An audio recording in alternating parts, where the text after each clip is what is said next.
Hey guys, it's me, Kelly. Oh my gosh, there is so much to tell you.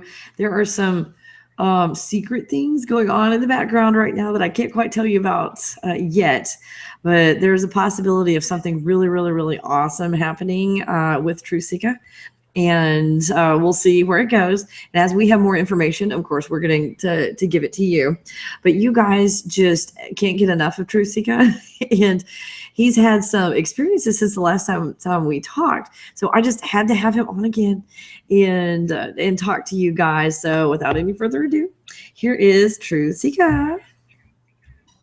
Hello, namaste, blessings to everyone. Thanks for clicking this link and watching. Thanks, Kelly, for having me back on the show.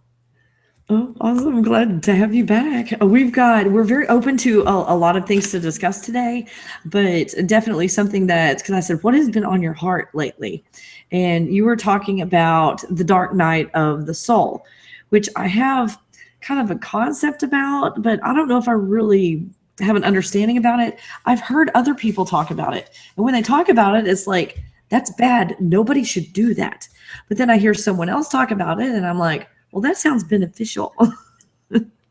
So what actually is the dark night of the soul? Or is that even a good term to call it? Would you rename it if you could?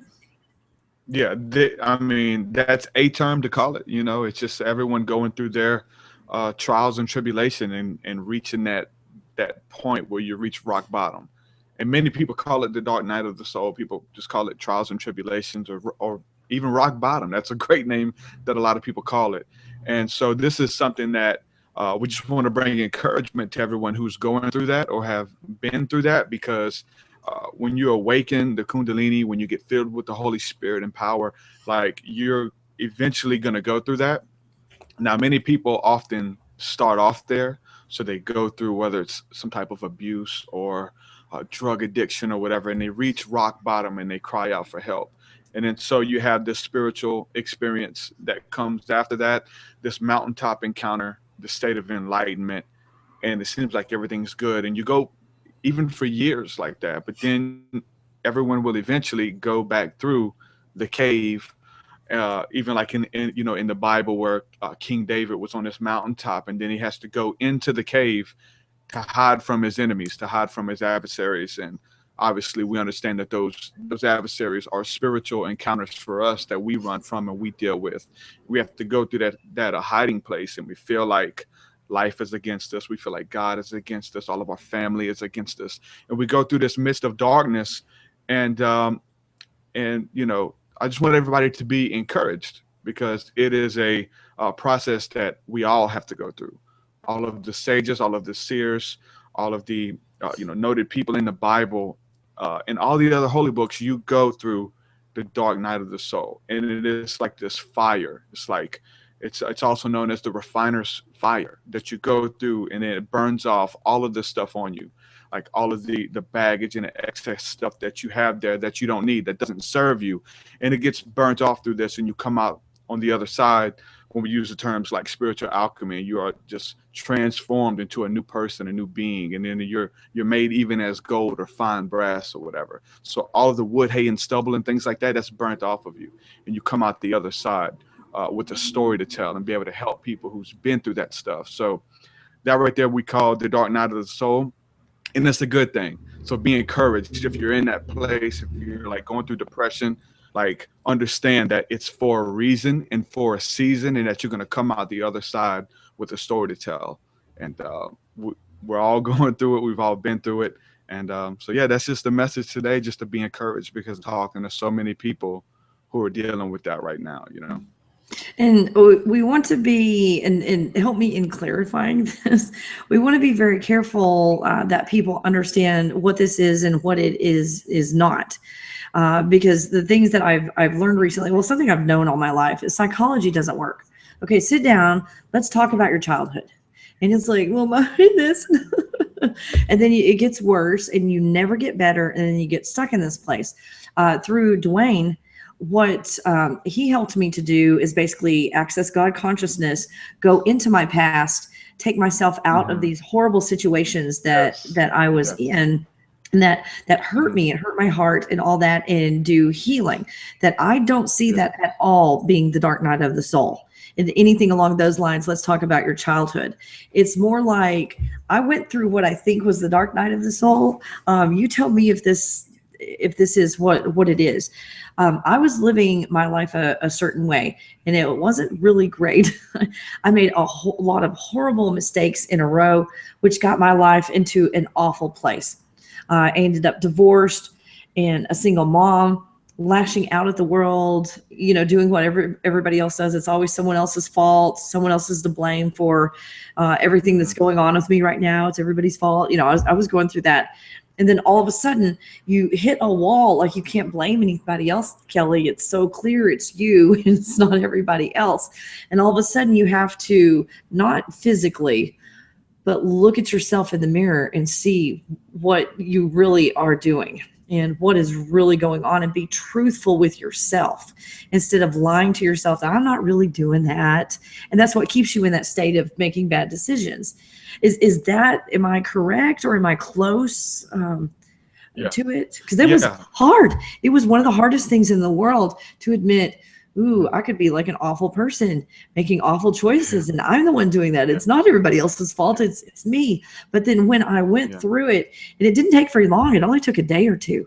I went through it, and it was like, okay, you know what? That's in the past. Can't do anything about it. All I can do is pick myself up, learn from those lessons. Now that I'm seeing them clearly, learn from those lessons. And I didn't make those lessons again, and I've never had to do it since. Yeah. That's the rock bottom thing, to where people go to that place and they have this this realization, and then they have a spiritual encounter after that, and it puts them on the mountaintop. You deal with the baggage, you deal with your childhood hurt and things like that, and you deal with it, and you come out the other side, and you're basically on the mountaintop. Most people start off like that, but then most people experience it again, whether it's through some type of spiritual psychic attack that you're going through, or something, like I said, with your family and things like that. So usually it can happen more than once. But for most of us, at the beginning of our spiritual journey, at the beginning of our spiritual walk, like, we had to face a piece of it. We had to go to the belly of the beast or whatever, and you come out the other side refreshed, and like, you've got your obstacles are out the way, and you've got a clear vision and focused. But then somewhere along the path, you go through it again, something else happens, and you find that all around you, you feel like you're alone. You know what I'm saying? Even those who are like strong in the spirit realm, even those who are, like, have, like a lot of knowledge, and like all the greats, you could just look at their lives or whatever, and they've all done it. So it's to find yourself in the midst of that, recognize what's going on, and to deal with it. Learn the lessons, like we talk about all the time. Learn the lessons that spirit is trying to teach you in the midst of that, because it's all about learning and growing. And when you come out the other side, like I said, you're going to have a story. You're going to be able to help people.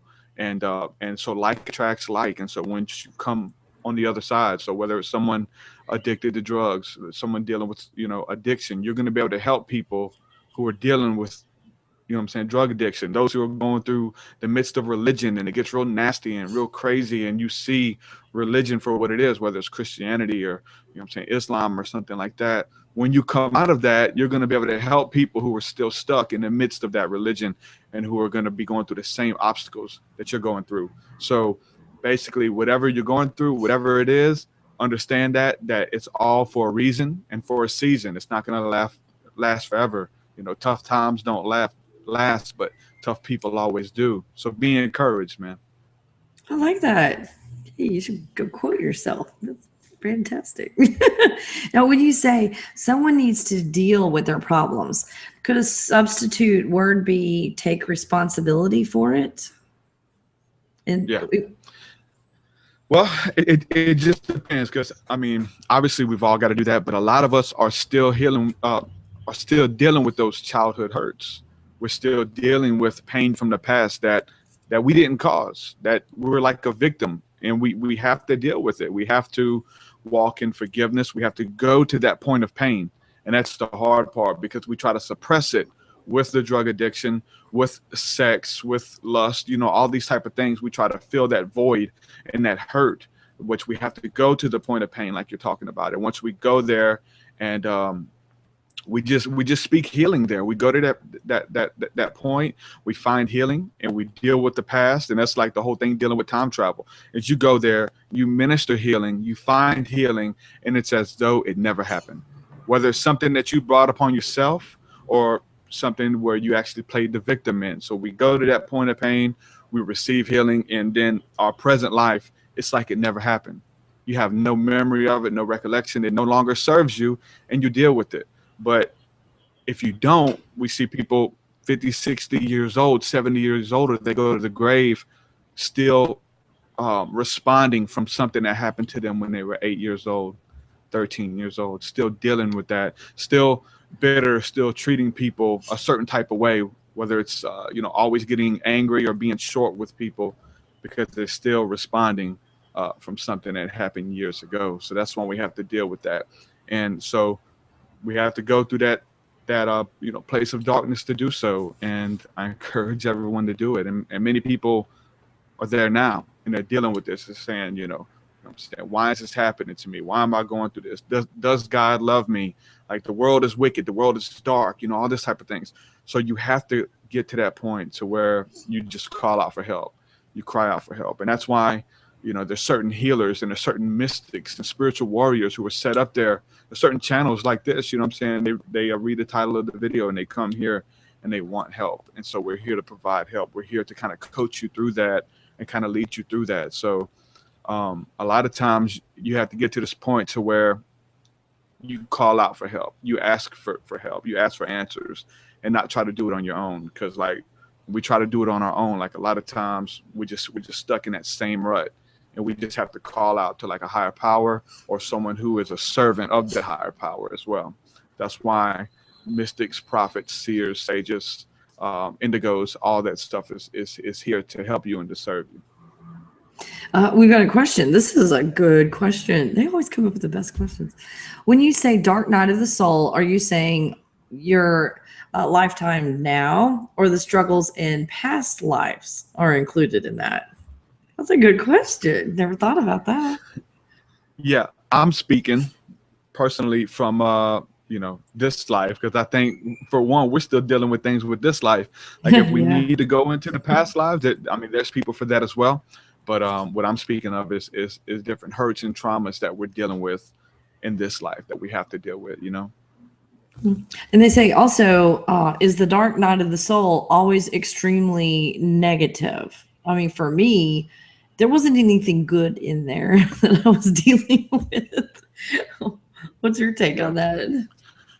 Well, we have to see that we understand we have different trials and tribulations that come. They're good, they're bad. We learn from mistakes and trying things on our own and trying it out. So we learn from everything in life. We learn from everything that source puts in our path. So that's one thing. But when we're speaking specifically about the dark night of the soul, it's usually something really, really dark, and you know it. Like it's just overwhelmed with depression, fear, doubt, guilt, worry, anxiety, not just dealing with it on a daily basis, but really being in the midst of that, to that's like your only reality. You know what I'm saying? Thinking that everyone is against you, nobody loves you, and you're in the midst of this place. Really feel like you're fighting for your life. You're struggling for your existence, for your happiness, for your peace. And that peace is obtainable for everyone out there. Like source has our greatest good in mind, that we can walk in our best life now to where none of that stuff bothers us. Even though it's going on, there's a peace in the midst of that is obtainable for all of us. And so that's what we're talking about. There got some good questions over here.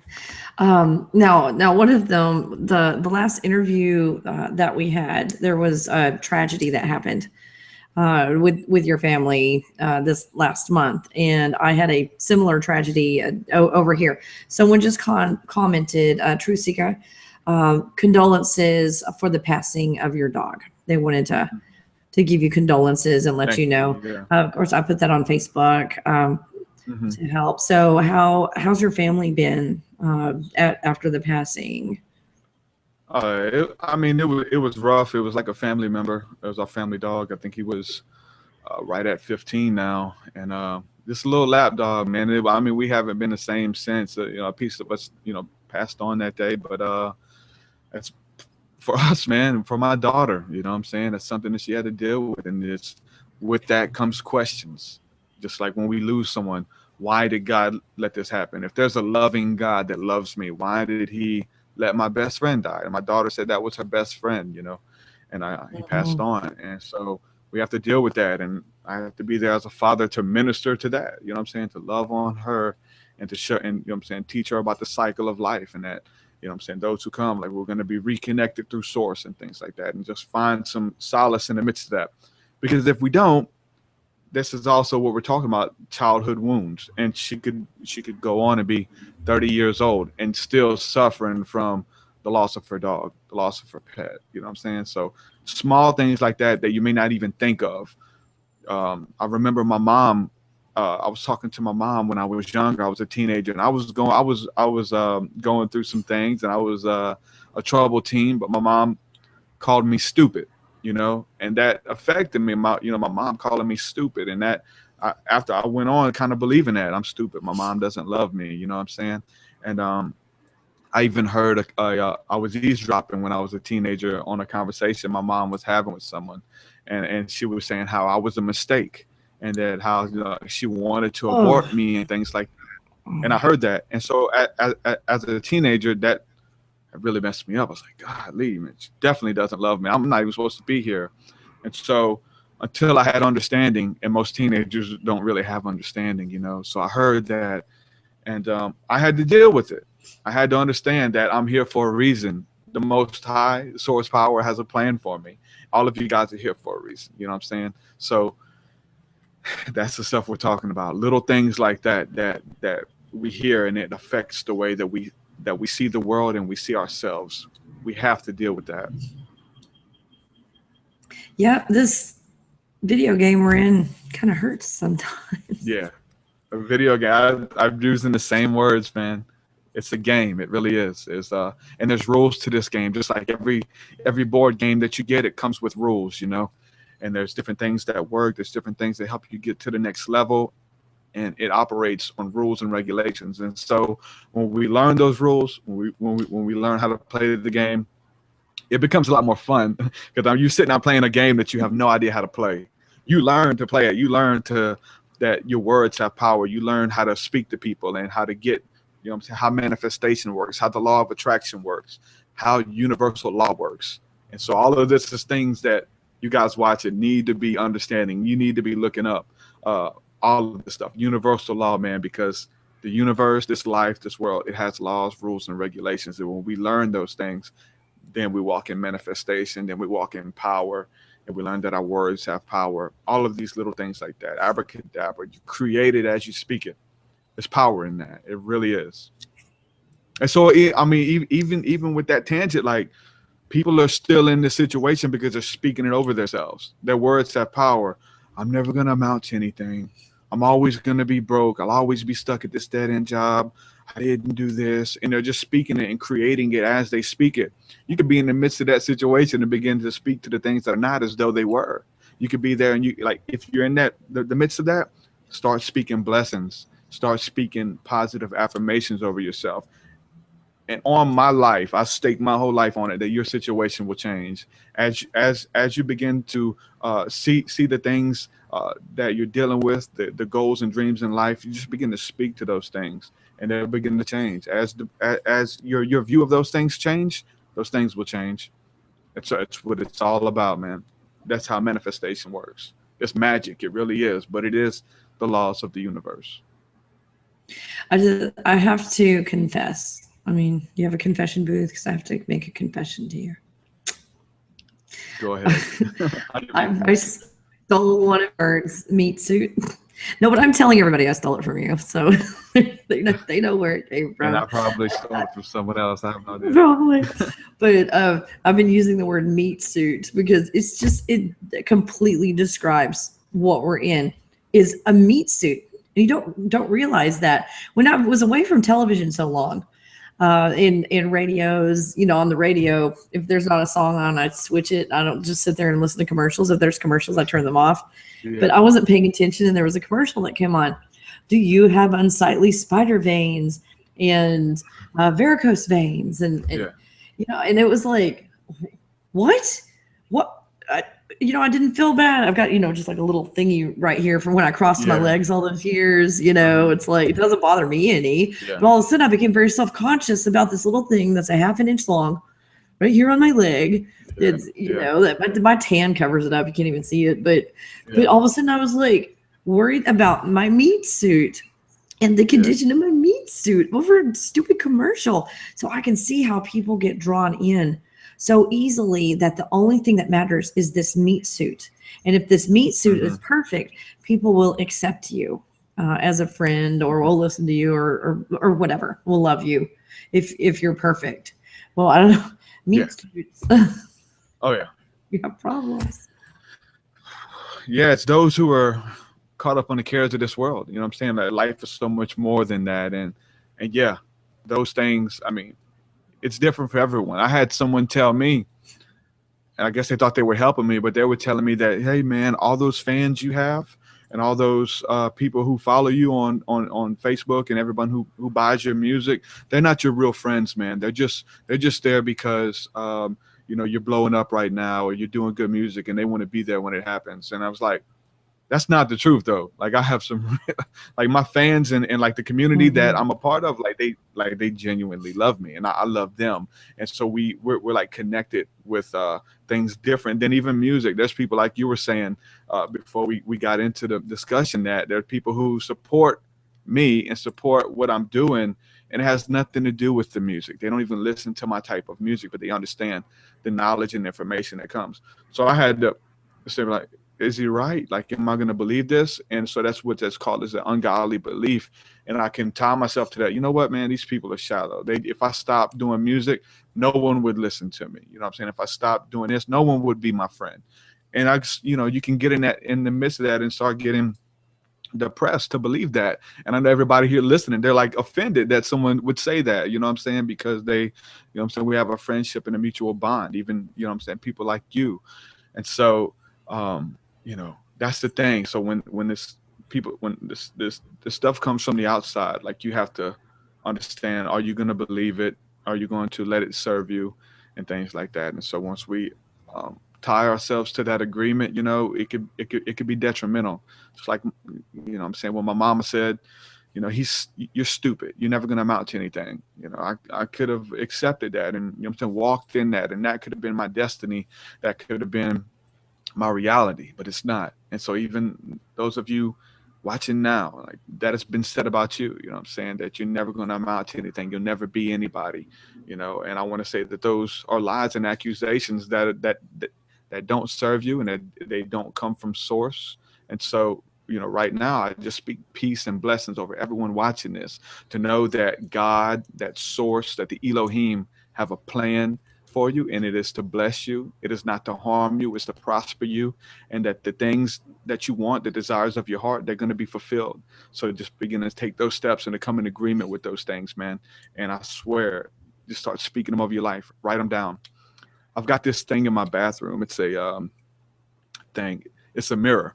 And so when I get in the mirror, I wrote all over the mirror. So I get in there, and my daughter does that. It's the shape of my body, though. Like, I can get in the middle of it, and I have all these different positive affirmations that I'm blessed, that I'm more than a conqueror, that I am, all of these things, and they're true. It's not like I'm making them up and I want to be them. These things are true. And even as I confess them, they become true. You know what I'm saying? So it's whatever you speak out of your mouth, whatever you come into agreement with, that's going to be your reality. So that's where, in the midst of the darkness, in the midst of the confusion, in the midst of the chaos, you need to have order out of chaos. And so those things are there for a reason, to serve you and to learn from them and respond to them. So when they come again, it's like the game. Once you beat a level, once you complete a test, like, you go to the next level. But when it comes again, you already know how to respond to it when it happens again. You already know how to respond, because they're going to come back, and the same pitfalls and things like that are going to try you again. Hey, do you want to get depressed? I need, and so this goes into what brings that, and the different spirits, fear, doubt, worry, this is all spirits, and it's dealing with spirituality. And so we learn to recognize these spirits when they come and say, oh, no, I'm not gonna, I don't want to ride that. And even someone strong like myself or you or other spiritual healers, like sometimes we're weak, man. Sometimes when these spirits come or addiction comes or whatever the case is, we begin to just cast off all restraint and just let it ride us for a little while. And then we have to reach deep down and we have to call out to God. We have to consecrate ourselves, and these things begin to fall off. So it's a game. There's rules to it, and this is all part of it. Yeah, so be encouraged to be going through that too. I'm telling you, it's all part of it. Just because we came here to do something big doesn't mean we're not in a meat suit. You know, Yeah. I mean, I fall down and hurt my meat suit, and some people don't want to be around me after that happens. So that's life. Yeah. You know, we're not exempt. Yeah. We're not exempt from our dogs dying and all of that stuff. We got that too. Yeah. Now, here's something that's happened recently to a friend of mine, and see if in what way this might apply to the dark night of the soul, or if this is something they have not done yet. This is kind of what I'm suspecting, is they have not had a dark night of the soul, and that's possibly why this is going on. This person has been a friend of mine. I don't want to say their profession. I met them through their profession. But I don't want to reveal too much about this person to keep all of this information private. But this person had a lot of habits, and they were friends. So of course I'm like, stop using the microwave. And I would make meals to thank them for the things that they did. I would make some meals for them, and they would warm my meals up in the microwave. And I'm like, you just ruined all the nutrition in your food in the microwave. So it's more than the microwave. It was just eating whatever's in the frozen food section, which is about the worst thing you can do. All the preservatives and no nutrition and all of that. So they were leading this lifestyle. And then they got this a type of virus or something in their heart and lungs. Couldn't breathe on their own for a while. It took a few weeks to get over. They almost died, had to be care flighted. It's all kinds of stuff. So they went through this, and then it took a year or more for them to be physically back to where they needed to be, or felt like where they needed to be to feel normal. So they already went through this, and this person, as a result of what they went through, went, I'm not microwaving anything. I mean, the microwave is not the only thing that they were doing, but it's just an example of they changed everything. They changed it. No doubt. And where this person is now giving me advice, you need to take this. I'm going to say it wrong. Diatomic earth or diatomic earth. I can't remember. They're doing all these natural things that I'd never heard of before. It's like, you got to do this, Kelly. And then they became like super healthy, where they were never sick and all that. It's like, okay, they learned their lesson. So I've been writing them about this tour we're about to go on. And I was like, they weren't responding. It's like, then I was like, uh-oh. You know how it's harder to read your friends sometimes when something's going on than it is strangers. So I was so busy, I didn't take the time. But then all of a sudden it was like, something's wrong, Kelly. Something it suddenly hit me. And I was about to write and ask, okay, what is wrong? I know something is really wrong. Because suddenly I opened myself up and I looked and I felt it. And he had written me in the process of writing him. He sent an email and said, there's been an accident. And last Sunday, so it'd been a week. There was an accident dealing with, I don't have any specifics, but I can guess, dealing with a lawnmower, and his thumb was shattered on the lawnmower blade, shattered to where it's his left hand thumb, which I've already, given him some positive. Hey, you can still type without your left thumb, it's not required, and all. You can still shoot a gun. It's, part of his profession. He has to do that. You can still shoot a gun without the thumb and all, just trying to cheer him up. But he said something that bothered me. And he said, my friend said this to me, and I would have to agree that the universe has been very hard on me lately. And I said, please don't put yourself in the position of victim to, I'll call it the big guy, a victim to the big guy. If you look at your life, you can see these things that have happened to you are a result of your activities or your behavior, whether intentional or unintentional. Yeah. You can go back to something you've done. I still don't know the lawnmower story. But if there's a lawnmower and a shattered thumb, I think there were probably some safety issues that weren't obeyed. is my guess. He's not ready to talk about it yet, but that's okay. So what would you, is that a dark night of the soul? He needs is okay. Blaming the big guy, he calls it the universe. Blaming the universe, is that a stall tactic for the dark night of the soul? Did he go through the dark night of the soul with this virus that he changed his life, and then he hasn't gone through it for the thumb thing? I mean, is this not even related to the dark night of the soul? No, I think it's all part of it. Whether it's if he's at his lowest point, and like I said, like most of the time, at the beginning, we begin to blame God. We begin to blame the big man. That why am I going through this? If you're a loving God, I mean, this is like every teenager does that. You know what I'm saying? When stuff happens or something bad happens to them, that's how they respond, and it's kind of only natural, I guess.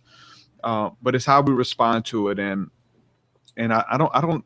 It sounds like Dark Night of the Soul for him, man. Like he's going through some really deep trials and tribulations. Not knowing how well this will work when it's healed. It's going to take weeks to even know if he gets to keep it.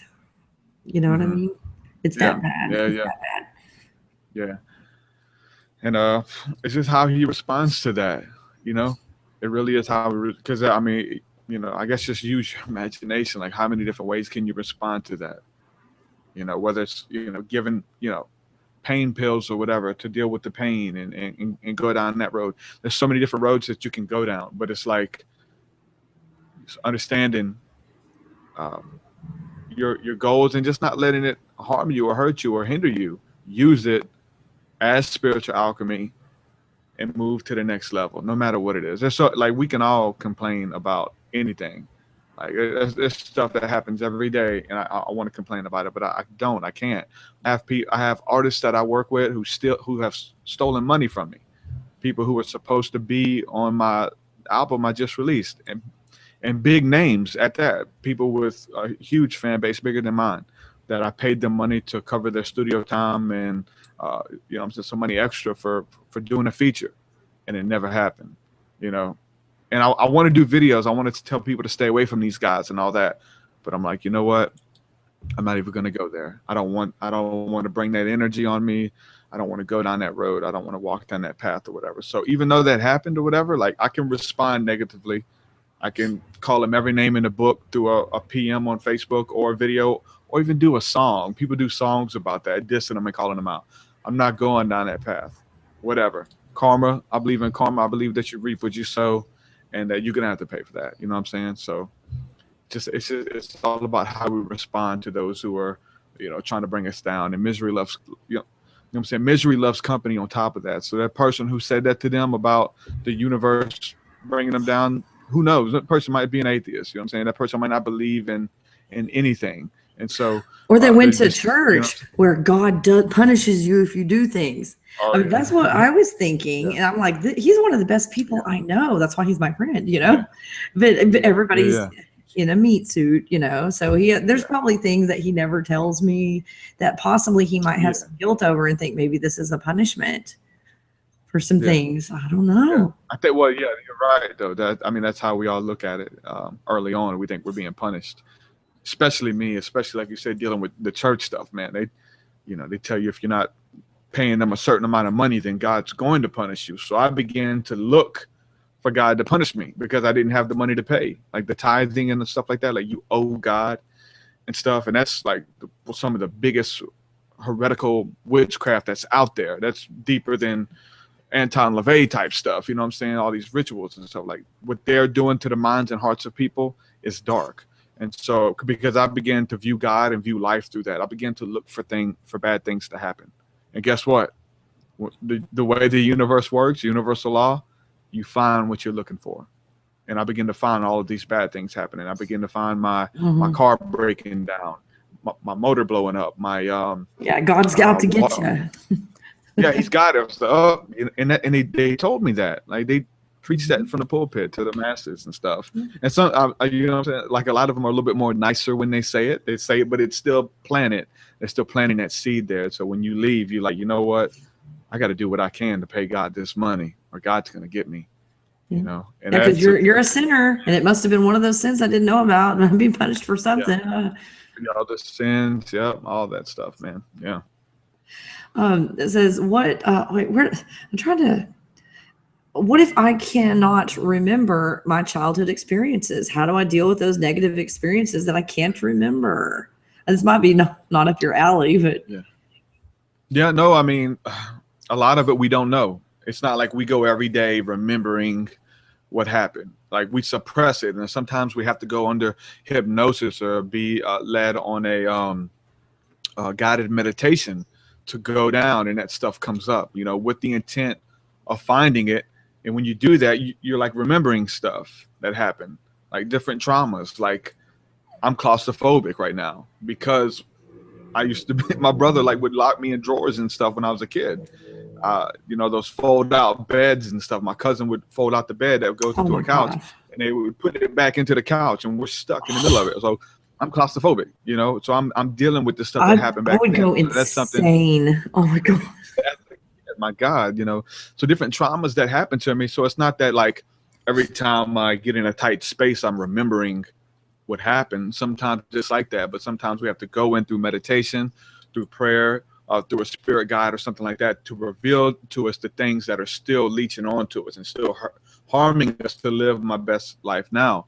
Like I can't ride in small cars, so I have to deal with that. I have to get over it and understand that I'm okay, that everything's going to be okay. So it's like a challenge for me. Where some people are like, you're claustrophobic? That's stupid. I'm not scared of that, you know. So it doesn't serve other people the same way. So we go through and we deal with those traumas and the things that happened when we were children. You know what I'm saying? And we have to deal with them. So yeah, going into a prayer meditation with that intention, you know what I'm saying, putting it out there before you go in, you can find out some of the things that you've been suppressing, because it's suppressed for a reason that you don't even know about it anymore. And you don't even know that it existed and that it's still bothering you. Many people don't even know that. Here's a question. This question might just completely be a joke, but I think from the question, it might kind of spur something else that maybe you were meant to say. Who knows? What if someone wipes out my memory? Will I be dead? It's an interesting question, though. Yeah, I mean, I don't know. There are people that have completely lost their memory. They're still alive. Yeah, they're still alive. Be dead. But yeah, but I mean, to tie it into what we're talking about, like I said earlier, you go into that and you deal with it, and it's wiped out. It's as if you never did it. That's what the word justified means. Justified, never did it, you know? And so that's what we understand, which source justifies us, with you know what I'm saying, through grace. And so once we're a part of that grace and that justification is imparted to us. It's like we never even did it, you know? So yeah, you go back into the past, you delete that memory, you go into the hard drive and you delete it, and you find healing for it. And you basically run the virus scanner on the hard drive, man, and deal with it. Yeah, I love these terms we use. Here's a lady. I'm sorry if you're a man, because you're this big. I don't think that's even your picture. Maybe your children. I don't know. Who puts up pictures of their children? Usually women. I don't know. This is referring to a comment that you made a little bit earlier. They said, yes, that person is wrong. You are helping my husband and I so much. Your music is so moving. We love you. What's their name? There you go. A Wicked Family. I don't know what their real name is. I don't know. Yeah. Shout out to the Johnson family. Is it Johnson? Okay. Oh yeah. I didn't know. No doubt, man. You know what? And so the album was released Monday, actually, like officially. So the pre-orders and everything were amazing. Like I've sold as many copies that I've ever sold on a pre-order, and you know, we gave out shirts and things like that. And what I'm getting, man, is like the music and the ministry and everything that's tied in with it, the spirituality, like it's literally taking people to new levels. And that's amazing that an album can do that. And so I'm just returning the favor. Just as there was music that I listened to, spiritual music, that took me to a deeper place spiritually. That's the intention behind the music, and it's doing that, you know. And I'm so grateful to be used in this way, that you can listen to the music, free of charge on YouTube. You can go listen to the music, and and get involved and just open up and be taken to different places spiritually to learn of spirituality and deeper understandings and phrases and things like that. And then so the album is out there, 333. And so just, I guess I want to say publicly, thanks everybody for supporting me too. And it's just beautiful that, you know, people are responding in such a way that I wasn't even expecting. Like, I knew that it was going to do something, but, you know, to have the response that it's having, and like my inboxes are filled with messages from people who are just being moved and taken to a deeper level. Whether it's a Christian, even Christians are listening to it and they're like responding. Like, I'm waiting for the judgmental things to come from these Christians or whatever, because we know, you know, most of them respond that type of way. So I'm even in a state of expecting it from them, and I have to deal with that myself too, to not expect it from every Christian is going to judge me or you know, respond with hatred or something. You know, I think some of them would respond with love and peace and understanding, which they are. And so even like Christians and church people are hitting me up like, wow, this level is just taking me deeper in my faith and my understanding of God and spirituality and things. So shout out to everybody who purchased the album, who's listening to the music, and thanks so much for supporting me, man. Awesome. And we are supporting you a whole lot, and we are, can't say anything right now. We got some secret things behind the scenes, but we're hoping to get TruthSeekah out there a little more and get him exposed to a lot more people, because it will hit, just like anything, it will hit that tipping point where it will be, you'll be like, and all of a sudden, and you'll either meet someone or someone will go to your concert, or it's just that magic 100th monkey that TruthSeekah explodes. So I know that's going to happen. This is exciting. And you guys, I mean, that's the cool thing about it, is you guys were here from the beginning. You know, so whoever said about the friends, that they are wrong. Yeah. They're so wrong about that. And it's also someone who wasn't in the right state of mind, so it wasn't you know, speaking from the highest source. You know? But you can respond to that and believe it. So, but I choose not to. I choose that we are connected deeper than music. You know what I'm saying? That we're all going through this thing together for a reason. So. Oh, absolutely. Now, here's interesting and something. I mean, I have my opinion on this. Y'all aren't here to hear my opinion, but this can feel like the dark night of the soul. What are your thoughts about mental illness? Like psychology labeling things as mental illness. What is your thoughts about that? I do believe that certain people have disorders, you know, and so things happen there, but what I bring to the table is that what many doctors are calling disorders, which we've talked about on previous episodes, is that these are your psychic powers and your psychic abilities that are going on. And if you go to the doctor, they've got some pills that are going to shut those voices up. They've got some pills that will help it where you don't see the future and stuff like that. Because until you understand like what that is, you're going to be kind of freaked out when it happens. Like, you don't know how to respond to it.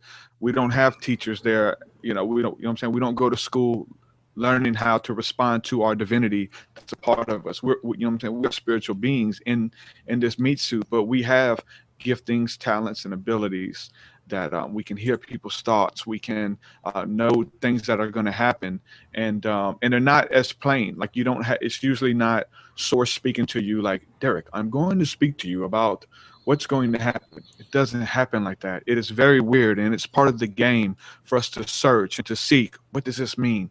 And we find out like, oh my God, like this is happening. Like, when I obey that, what we call the still small voice, when you obey it and when it's telling you to do good things and things begin to happen, and that's when you begin to say, hold on, something's going on here. There's an intelligent force behind all of this, and this led me here for a reason. But you go to the doctor and start telling them about this kind of stuff, or you go to your psychologist or whatever. I have many fans who are dealing with this, man. I've dealt with it, you know what I'm saying? So that's why the shows are here. That's why the music is here. It's not in theory, but it's about practical trial and error. It's just start learning for yourself, and that's how Spirit teaches you to begin to start learning from practical experience. Mm-hmm. I think, here's my opinion. I think it's a scam to make sure people don't wake up. Yeah, I think it's control, no doubt. I don't know if each doctor knows, but the people No, behind they it, though, don't. definitely. They're so brainwashed. They don't know. Yeah, after my dad died, I went to talk to somebody about it because I was like, my dad died. And they're like, you have depression. And I'm like, Mhm. maybe I have something. Like I've got VD or something. You have depression. And I'm like, my dad died. Am I not supposed to cry? Like, is that not an okay emotion to have? Mm-hmm.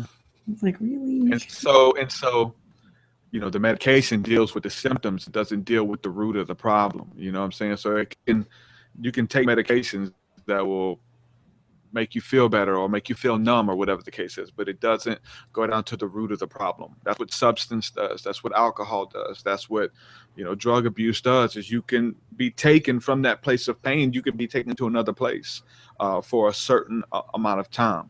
But once it wears off, you get back into the day-to-day, the anxiety, the fear, the doubt, the worry, everything comes back. So you have to go to the point of pain.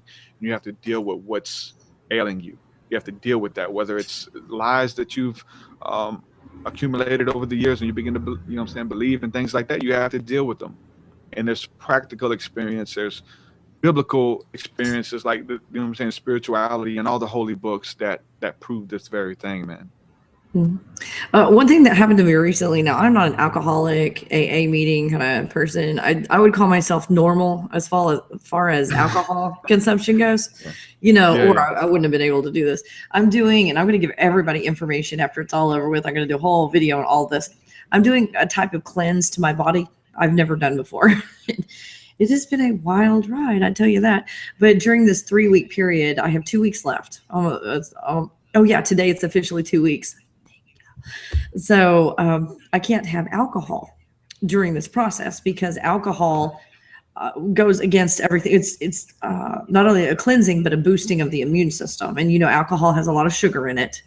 And sugar will lower your immune system. And, I'll get the opposite result that I want. So I'm not drinking alcohol at all during this period. And normally it'd be like once a week, twice a week socially, have a margarita with my fajitas when I go. Yeah. Nothing better, man. That sort of thing. But I had a really, really rough day the last few days. One of those really, really rough days. And it's like, well, I don't do drugs. It's like, oh my gosh. And I wasn't feeling all that great because, during a cleanse, you just feel fabulous right now. I was like, oh gosh, I really just want to go, it's Margarita Monday or whatever. This one place that we go is like a Taco margarita. Tuesday, Taco Tuesday, Margarita Monday. So it was like, man, for $1, I could just like not give a crap for like an hour or two about this and, and give me some relief. And then it's like, no, Kelli, you can't. Because you have devoted all of this time and you're, very goal oriented. You can't have any alcohol. And I was just, oh my gosh. So I settled down. I settled myself down. I did a few meditation techniques that I might not have done. I might have just, in the past, I might have just gone, had a margarita, which fixes nothing, obviously. But what happened to me was, it kind of surprised me. I was just fine without the alcohol. And all of a sudden, all the solutions to what was going on manifested, and they were like right there and appeared. And had I just gone to go get my Margarita Monday and I'm not saying I'm not going to do margaritas, but I was going to do it for the wrong reasons. I was going to do it because I'm upset and I just want to get away from this upset feeling. But then margaritas do the opposite. They do make you angry. So that would have been the wrong thing to do.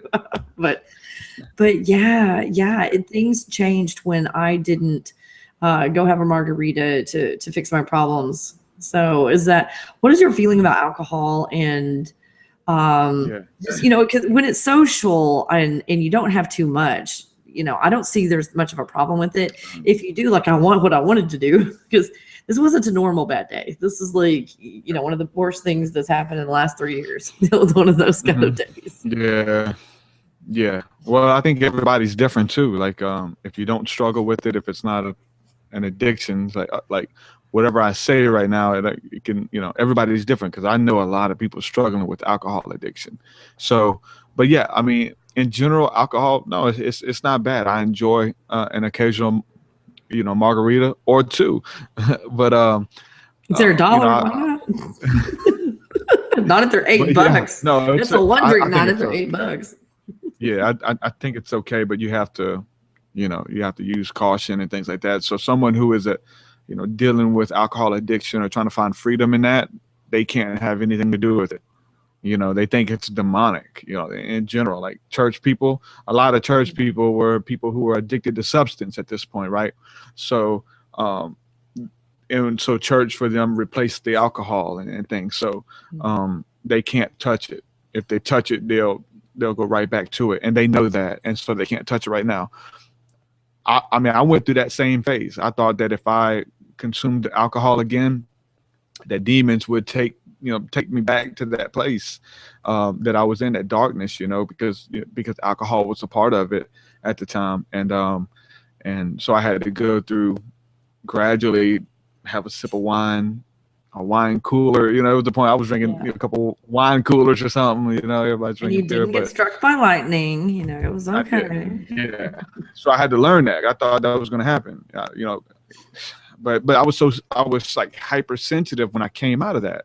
And there's so many people there now. They're like, no alcohol. It's not, you can't do it. But even biblically, I mean, Jesus drank wine. He turned water into wine, and not only just wine, but good wine, the best wine. They get you drunk fast. He, what I'm saying? In that story, he saved it to the end, and they were freaking out. Like, why are we drinking the wine that makes you drunk or buzzed or whatever? Why are we drinking this last? We're supposed to drink this first and then just sip on the stuff that's not as potent or whatever. So wine is okay. Jesus drank wine, people want to tie that in, but because there's so much debate about that. But if it anything that doesn't serve you, if you're addicted to anything, like you can be addicted to anything. There's people who are addicted to porn. There's people who are addicted to shopping, buying shoes or whatever. They can't go to the store because they're going to buy all the shoes. They can't eat ice cream because they're going to eat the whole thing. So it's not about ice cream is demonic because it takes over me or whatever the case is, but it's about, like I'm addicted and I have to deal with that because it doesn't serve me and I'm eating the whole thing. And so you have to know how you work. You have to know how your body works, and you have to respond to that. And so everybody's different, and you have to learn how to do it. Like I got friends who are addicted to substance, addicted to pills, and addicted to marijuana and drinking, right? And they try to get on the right path. They try to hold down a job and things like that. And they come clean. They start doing good, and then they start drinking, but drinking's not enough. They want to drink. I want some weed. They smoke a little weed. After they smoke a little weed, I want some pills, man. I want some pills. So it's like, you know what? You can't drink because you're not going to stop at drinking. It's going to keep leading you to go do other things. And people are like, that's not everybody. That's just this certain person and many other people who are addicted that type of way. I know a lot of people who one thing leads to another. So, and this person is, has a fiance, and the fiance drinks. It's like, look, y'all might have to go through this together. Y'all might have to find sobriety together. And even though it's, she's learned to live with it and cope with it, like this person, when he has a drink, he's looking for some pills.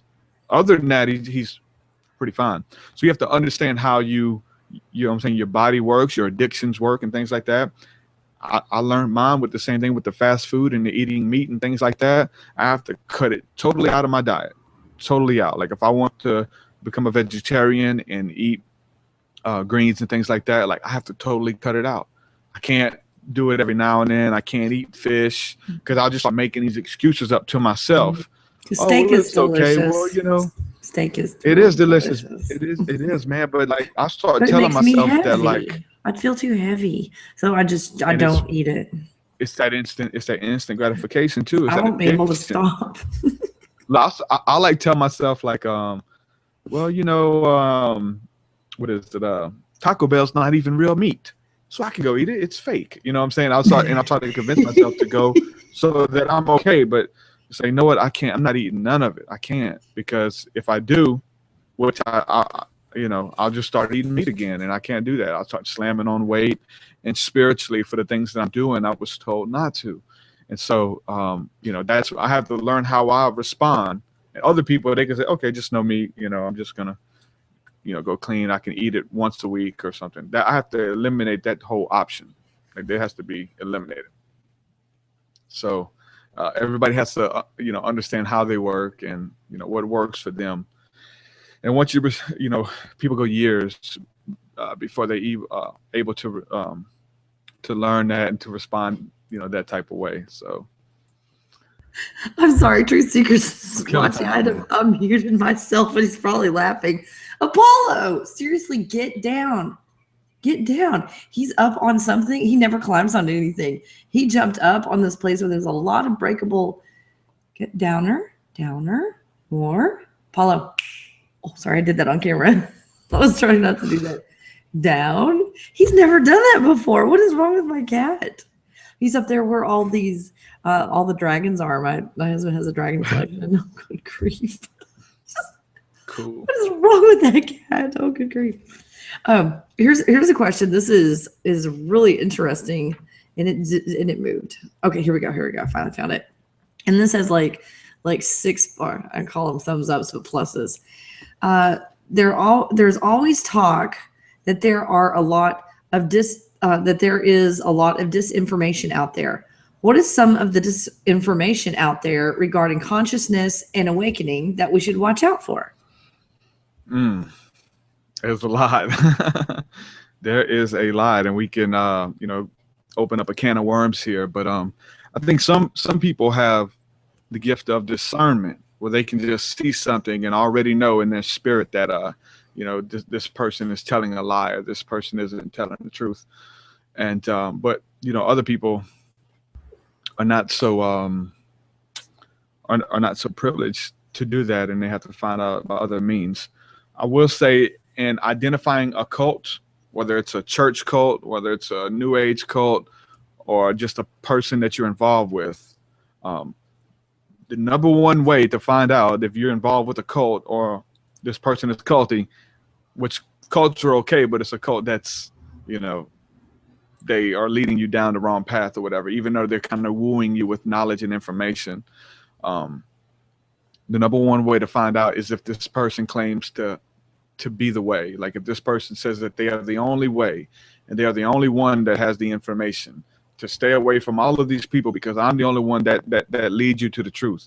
And trust me, there's many churches like this, many denominations, many New Age gurus who, I've seen it. you know, yeah, and then they'll start, you know what I'm saying, bad mouthing other people, naming them and things like that. And we understand that when you do that, the majority of the time is to draw people unto yourself. So they'll have this thing where they expose other people. I've been there, I've done it, you know what I'm saying, trying to build numbers and things like that in churches, like trying to make converts just to have numbers and stuff, working for other people higher than me and stuff. So like that's the number one way. When this person, listen to them, if they are demonizing everybody else, and then in the midst of just doing that, it simply draws attention to themselves or promotes themselves. So that's the number one thing. When they're like the Catholic Church, you know what I'm saying? Like, we already talked about this, how they, you know, they're the only way to receive salvation and stuff like that. Oh, Baptist too. I grew up Baptist. Whatever. Yeah, the Baptist Church. I mean, but in the midst of that, there's some cool Baptist people. You know what I'm saying? So it's not all of them, but when you get around there and they're like, you know, demonized and everything, and they're the only ones with the truth, and no matter who it is, like that should be the number one rule, you know. And suddenly they know what's right for you. Yeah. We know that. This is a very interesting question. What are some signs that you're indeed communicating with entities trying to help? Or is it all just instinctive feelings? Or is it all just in my head? It's been frustrating trying to bridge a gap. No, that totally is. But then you kind of demand to see something. Like, look, if you're real, if this entity I'm talking to, if you're real, show me. Like, do something. And they'll show you through synchronicities and things like that. So for many of us, that's a lot of proof. Like, you don't have to physically see them, but if you need them to, if it's a good one, ask them to manifest. Ask them to see them. If it's some type of angelic being, like I say, go out into the night sky when the night's clear, and You know, if you need to see a craft or something like that, and you're seeking it with all your heart, give yourself the time, man, and they'll manifest for you. And it may take some time. They want to see if you're committed to this thing, you know what I'm saying? Or you just want to see something. That, like, a lot of times they're not, you know what I'm saying? They're not going to deal with you like that. But I got to a point where I was in the same boat. Like, I would have all these thoughts and dreams and things were happening, synchronicities were happening, and I would see craft. And then I was like, look, I want to see something during the day. Like, this could be anything flying through the night sky, a satellite, a space station, whatever. But then they start showing up and appearing to you to show you, stopping on a dime, blink and let you see them, and then they go away or whatever the case is. And so a lot of times when you see them, they'll give you the telepathic communication, and they'll tell you where to look, what it is, what type of feelings you get when it happens. So yeah, just ask them, man. I don't know, you know, I say them, we deal with the Elohim and those who have our greatest good in mind, and you know what I'm saying, those who serve us. And I think that there's the majority of those out there that are guiding us and speaking to us. And these are the angels of the holy text. These are the angels of the Bible that appear as a cloud by day and fire by night. These are the Elohim that travel from heaven to earth, and they actually go to a physical place in another dimension that we call heaven, you know what I'm saying? And many people believe it is through the Stargate Orion. And so just be watching that, man, sending forth that communication, praying, asking for a sighting. The Elohim, the seraphim, the cherubim, these are all angelic deities that will appear, and they've been watching over us from the beginning. So you're not going out the way by asking them to show themselves, but they do want to make sure that you're not just playing around. You just want to be wooed or whatever. But yeah, you can do that. Here's a question about music. Now, I have some experience with this, absolutely not as much as you do. So this is something that's like right up your alley. It was a few years ago. You know, you always hear, oh, they put demons in music. And so I did an experiment. I played music that was just on my exercise, workout playlist. And I went from one song, and then I contacted, I saw if there was an entity in there. And then if there was, I asked its name. I got a visual on it, what it looked like. And I wrote all of this down.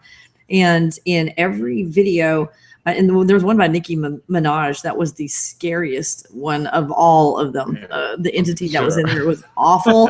Oh my gosh, it was terrible. Yeah. But then when I did Katy Perry's song E.T., Raw came out. So after that, I was like, okay, I know they're in there. I don't want to communicate anymore. No good comes from this. I know it's true. I don't need to know anymore.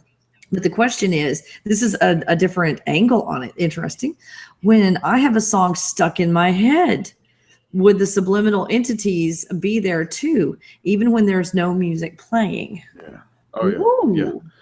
Yeah, because it comes with a vibration. And what are vibrations? Spirits. That's what they are. These feelings you get, that's a spirit. It's just not, oh, I got chills. No, that's a spirit. It's a spirit of love, peace, joy, bliss. All these are spirits. Fear, doubt, worry, anxiety. These are all spirits. And so you can get even deeper with not a spirit, but what we would call a principality, which is over that song or over that artist that has all these other spirits below it, right? And so we can communicate with them, and they influence us, and they draw energy off of us or bring energy to us. Spirit of love, that's that's feeding you, that's helping you. Doubt, that's taken from you, making you question things like that. But yeah, there's definitely these entities in the music themselves, and then there's different witchcraft spells and things like that you can do into the music, whether it's chantings or different prayings or summoning different things or working like that. So there's so much in music, which we've got other shows that we've dedicated to it, to where the notes that they're using, the colors that they're using in the music and things like that. So don't just demonize it that someone works with spirits or there's entities behind music, but it's what discernment of spirits is when you feel that feeling that comes upon you. It's there for a reason. So when people like to demonize Katy Perry, I know many people, I don't listen to Katy Perry, she's a dark horse and it's demonic or whatever, and they read a blog or watch a YouTube video. But there's some Katy Perry stuff that, man, will make your spirit soar, man, in a good way. There really is. Especially the song "Wide Awake." That song brings tears to my eyes when I hear it. She has a handful of songs like that. But in the midst of that, there could be some darker energies in different songs as well. And so yeah, that works in a good way and a bad way. So Erich Dollard, which you may want to look into him about getting him on the show. He's a scientist and a physicist, and he really deals with the ancient order of like Pythagoras and seeing music, and he can break it down on a scientific level, in a way I can't. So we actually did a show together, and he was breaking it down scientifically, and I was tying the spirituality to it, which is he didn't even know. And so he would break it down and I would throw it back to him, and it was just like, wow. Only thing about it, some of the worst audio that I've ever done as far as doing an interview. But if you have time to look up the TruthSeekah and Erich Dollard interview, there's some magic in that thing, because he can actually video and actually record the sound, and it begins to form, like the sound as it sits sped up, it begins to form and create sacred geometry and symbols and things like that. And some of them look like entities dancing. It's like he's actually able to see like what looks like a little person or a little entity dancing with each type of music and sound and song. So he definitely deals with the what I'm saying, like the music of Pythagoras, when understanding that the 432 and things like that, that each note and sound has that. But when I apply it, it's like the intention behind the music, the lyrics and everything, with the sound, like all that, it just totally produces something else, man. And definitely looking into it. But yeah, as a past interview I did with them, who actually has pictures and things like that of it, there's so much spirituality linked in with music that it's deeper than just, oh, I like this song, so. Well, yeah, let me just tell him I would love for him to be on the show. We'll go from there. Yeah, I mean, I hope he works out. He's kind of an older gentleman, and he's kind of short sometimes, but hopefully it could work out. Sometimes dealing with the older gentlemen, like they're like, don't worry, some of them are like, I know grumpy people, and I can get them in line. I know. I've done interviews with people that I look up to, and I wouldn't even let them go public because they're just so negative and condescending at that, like big name people. And I was like, yeah, I'm not airing. Like I can get a lot of followers and views for airing this, but I'm not going to air it. Sorry, can't do it. Yeah, sometimes it's not worth it. My quick question with this is, is this just a meat suit thing, or do these entities get the song stuck in your head? Well, like I said, it's there's power behind it, and repetition reduces resistance. The more you hear it, the more it's going to be stuck there. And then there's certain patterns and stuff where you hear it one time and it's stuck there. So it's just like the melody and the different marketing tactics that they use or whatever to do that, to get the song stuck in your head, to sell a record, or to get the feeling and vibration there as well, So. Very interesting. Very interesting. Here's something, because you've done a lot of experiencing, and we talk about, I had this experience, it was wonderful, but then we don't really go into detail. So here's the question. Hey guys, could you please talk about energy and body sensations? How energy feels? I've been doing research, but I'm not finding much. I experience what I think is almost like waves of pins and needles, almost like cold and heat waves. Would appreciate feedback. Oh yeah. Okay, cool. So I would definitely refer them back to your video that we did on, I think it's called Unlocking Your ESP and Psychic Abilities, that we did together, because we definitely went into a lot of detail on that one. That one right there is a gem, where we kind of just went through practical experience and trying to explain the feelings and things like that. But to just touch on it, it's usually with the spirits and reading the spirits and vibrations, everyone experiences it a little bit different through ESP and through, clairvoyance, clairaudience. Some people see it. Some people you can look at people and see things on them, whether you see their aura, colors and things like that. And then you know what that color means, and then you know how to respond to an entity or spirit that's on them. Some people look at people and see little demonic figures on them, or like a demon riding their back, or a snake wrapped around their feet, or chains wrapped around their feet. And so, first of all, obviously, when that happens the first couple of times, what do you think it is? Do you already know that it's spirit communication and that you can deal with this? No. First time it happens, we think it's our own mind playing tricks on us, or it's our imagination. We'll start talking to ourselves. What am I doing? What am I thinking? Why do I keep seeing that stuff? But then when it won't go away, that's when you know, okay, there should be something to this. And so when we deal with healing, when someone's dealing with an ailment, like a lot of times we'll be able to feel that ailment ourselves. Or if someone's depressed, we'll get around them and we'll feel that depression. And so don't leave and say, well, I don't want to hang out with that person no more. Every time I'm around them, I'm depressed. Okay, that's for a reason. You're supposed to be that light in the midst of that darkness and deal with that depression. And don't just leave because you feel it. Understand that, okay, I'm feeling this for a reason and I can deal with it. I can be a source of light. So then do what you got to do to get right, to be able to deal with them and help them. So that's how it happens. So it's in very practical ways. It's not, you know, it's not a voice telling you like, hey, you need to do this. TruthSeekah. It doesn't work like that. It is a game. It is a sensation. There's something very natural, so natural that we think it's already a part of us, or we think it's us doing it. So when you're in public and you see yourself in the spirit, you see yourself in your third eye, paying for someone's groceries, and you have the money to do it, and you really feel like you should do it. Guess what? You probably should do it. And then when you do it, you'll find out something that happens, and it's like, wow, this person couldn't pay for their food, and I just helped them. So in all of these clairvoyance, clairaudience, you hear stuff. Sometimes you'll hear sounds or whatever. You'll be able to hear spirits. You know, you sound like bees buzzing and things like that when you're around people. Everyone's different, but it's to learn what you're sensitive to and begin to respond to it. Because once you start responding to it, and then things begin to happen, supernatural things occur, it builds your faith to where the next time it happens, hey, this is fun. I'm really helping people. So you begin to respond to it, and more things happen, and you begin to build your faith to where you're not scared to do it anymore. You know, you may be around someone and, you know, you actually go deaf in your right ear or something like that. And you may think, a Christian will think it's the devil. The devil's trying to make me deaf or whatever.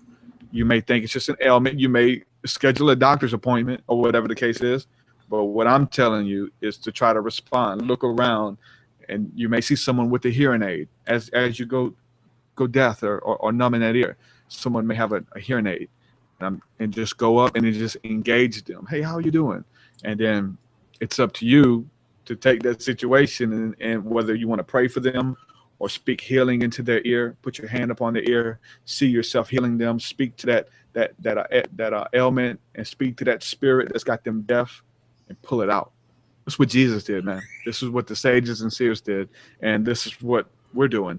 It's not like something that's perpetual. It happens so much and every day. So when it does happen, respond to it and see what happens.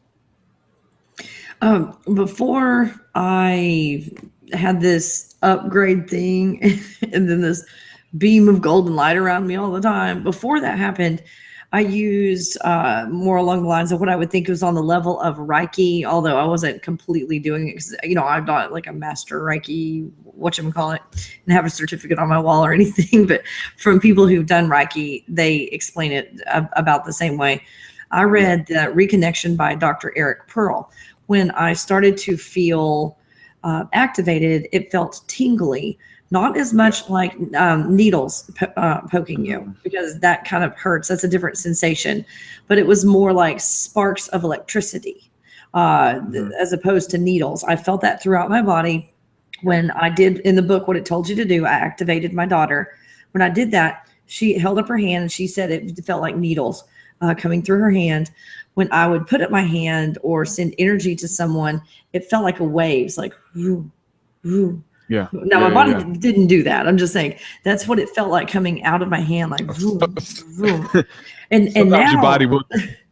Yeah. Sometimes your body starts doing that, and then now it's a completely different feeling to where I feel something coming from the top. It goes through my whole body, and then I hold up my hand, and it's like effortless, and I can feel like whoosh, almost like water coming, not even air, like water, something that feels physical and solid, coming out of my hands. So those are the sensations.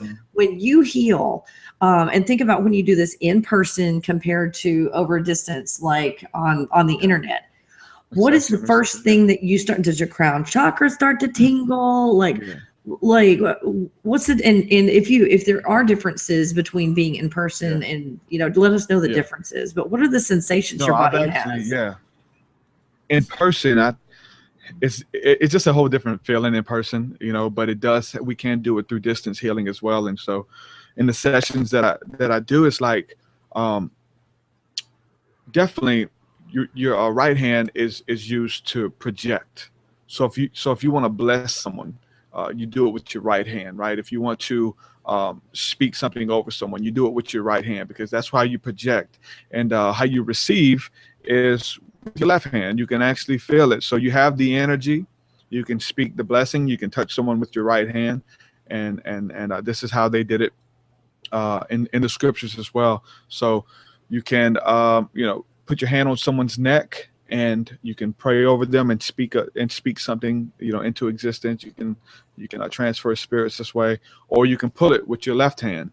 You can put it over there and you can pull a spirit off of them or pull a spirit out of them, and you can actually feel it. So once getting back to the sensations as far as like hearing and things, that's what we're just talking about. But the feelings, so for me, it's usually I get a really good feeling, a really euphoric sensation. So that's what the Kundalini and the Holy Spirit is.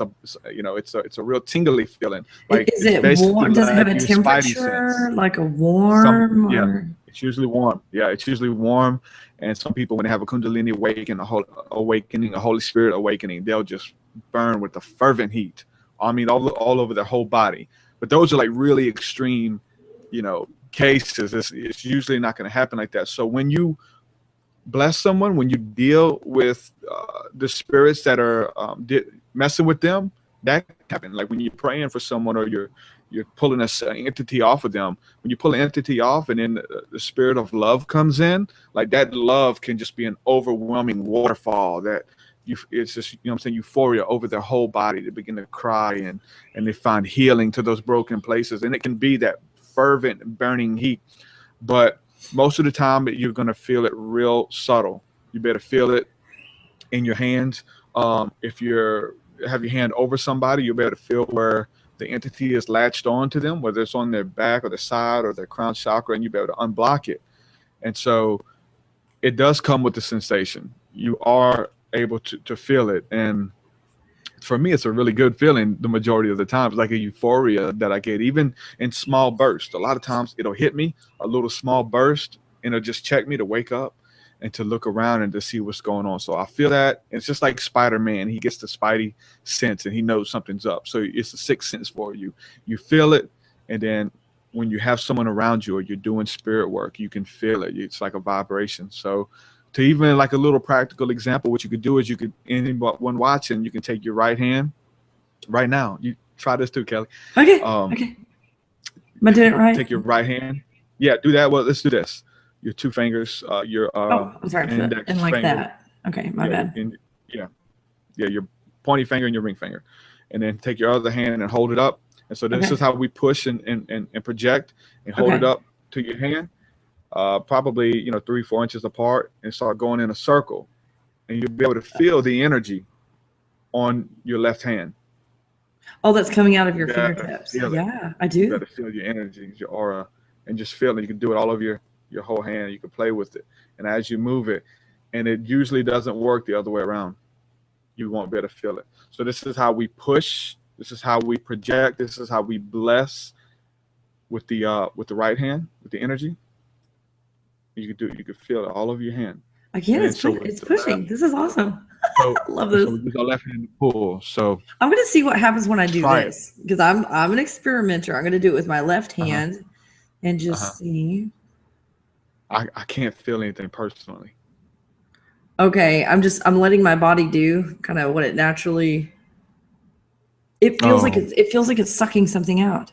It feels like it's pulling. Yeah. And now that you're conscious of that even more, Oh my gosh. Yeah, I can feel pulling. I can feel the pulling. Oh, that was cool. That was so cool. Where did you learn that? So like even people with doing like telekinesis and stuff like that. So it kind of works the same way, the pushing and pulling, the force.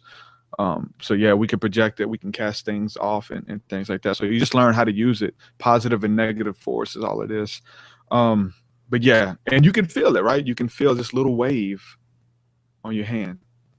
And so it's the same way. Like, so when we're dealing with spirits or with vibrations, you can feel them. And it's not like one certain way, because sometimes you'll come up on a person and that fear will hit you and you feel it all over your whole body. You'll get sick all of a sudden. You'll have an uneasiness in your stomach. And so you're touched with the infirmity of that person. You have to respond. You don't just take that spirit to jump on you and you'll leave with that spirit. And you have to go through consecration yourself and get rid of it. But or you can handle it there and give glory to the source, where they want to say, hey, what are you doing? I want to be a part of that. And part of that is like waking up the whole planet, like wanting them to have what you have. And they have the different things themselves that they're good at too. And so what that is like once everybody wakes up and comes together and functions as a body, so you have like a congregation of people or a small meeting of people who are gifted in all of this and they're able to move and function in that way, there's no telling what can happen in the different healing that comes through. So if we just get there and all I'm good at doing is pulling a spirit off of somebody, that's all that's going to happen. But if someone else can prophesy and do things and see things and know things about people, about their childhood and about their past, we don't even have to like go through a trance or meditation. Some people know that. They can look in your eyes and see the hurt and the trauma and things like that you've been through. So everybody has the different giftings and abilities. And when we come together with that in a congregation or a home meeting or something like that, the possibilities are endless. This is, I'm looking down when I'm doing this Hangouts. You know how you've got two little thumbnails at the bottom? When it goes back and forth, it says you. And then when you pop up on the screen, it says, because you got your name on there, you put truth on there. So TruthSeekah. So it keeps switching back and forth going, you, the truth. It's just cracked me up. I was going, we're all part of that, man. There's the truth. We're all expressions of that. Yeah. but everybody can't see that. Right. I know. But it cracked me up when I was looking at that. Yeah. Let's see. Lady. Okay. Some of this has to do with what we're talking about. The rest of it just kind of went over my head. Maybe you'll understand it. Lady Gaga had it right when she wore her meat suit to the awards. Right. Oh, yeah. Holy crap. I remember when that happened, but what was the significance behind that? Because I don't watch TV. Was there significance behind the meat suit, or she just wanted publicity? No, I'm pretty sure she knows what's up. If it's not her, it's the people who got her to do it. Whoever did that knows what's up. Because it's not just that, it's everything else. You know what I'm saying? It's when she was carried down like the red carpet in an egg one time. So, you know what I'm saying? Symbolizing Isis and like rebirth and things like that. It came out of an egg. You know what I'm saying? So even all that stuff is symbolic. And I would suggest people to look this stuff up in a positive light, because the majority of people out there, they're like looking and seeing symbolism, and it's the Illuminati. They're doing a ritual right in front of us and casting spells. A lot of this stuff is good, man. A lot of these people are doing ancient ritual that is good stuff. It is not all bad, but just because they see something foreign that's not, Christian or in the Bible, they think it's demonic or something like that. So, you know what I'm saying? Because whatever you look for, you're going to find it. If you're trying to find, the negativity in this stuff, but the more searching you're doing, and whatever you look for, you find. It's like, you know what I'm saying? I wear this ring or whatever. And then so people see that. So people, this is demonic, seeing the star that he's wearing on his ring or whatever. It's summons demons or whatever the case is. Like, to understand symbolism. Yeah, Satanism, understand witchcraft. Yeah, it's a Baphomet. Yeah. It's upside down. It's a Baphomet. So it's really whatever it means to you.